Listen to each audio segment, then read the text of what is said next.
Praise the lord. యేసుక్రీస్తు దివ్యనామంలో ఉదయకాల సమయంలో ప్రభుతో ప్రతిదినం అని ఆధ్యాత్మిక కార్యక్రమాన్ని వీక్షించుచున్న దేవుని బిడ్డలైన మీ అందరికీ నా హృదయపూర్వక వందనాలు తెలియజేస్తున్నాను.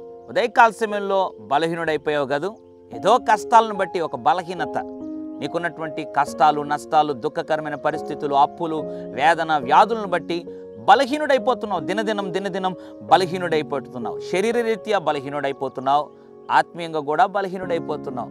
కాబట్టి ఉదయకాల సమయంలో ఇలాగే నువ్వు బలహీనుడుగా ఉండటం దేవునికి ఎంత మాత్రం ఇష్టం లేదు.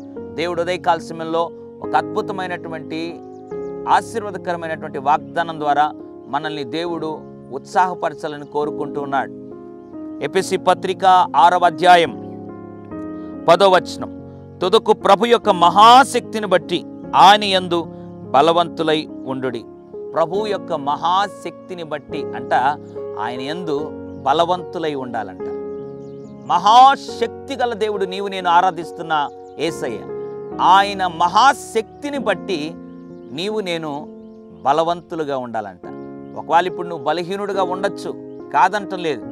ప్రభు యొక్క మహాశక్తిని బట్టి బలవంతుడుగా ఉండుటకు ప్రార్థించి, ప్రభువా నీ మహాశక్తితో నన్ను నింపి, ప్రభువా నా బలహీనత నుండి ప్రభువా నన్ను విడిపించి ఒక ఉపశమనము దయచేసి లేవనెత్తు ప్రభువా. నేను బలహీనుడినే వాస్తవమే, అయితే నువ్వు మహాశక్తి గల దేవుడో ప్రభువా, నీ మహాశక్తిని బట్టి నన్ను బలపరచు ప్రభువా. నువ్వు ప్రార్థన చేయగలిగితే ఏ బలహీనత నీలో ఉన్నా ఆయన మహాశక్తి నిన్ను బలపరిచి తిరిగి నిలబెట్టి నడిపించగలదు. పరిశుద్ధుడా, ప్రేమగల తండ్రి, నీకు వందనాలు, స్తుతులు, స్తోత్రాలు.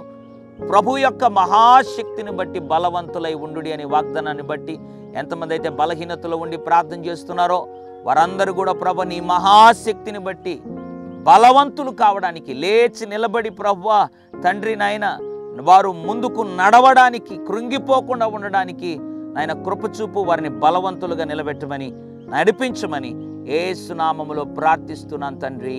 ఆమెన్. God bless you.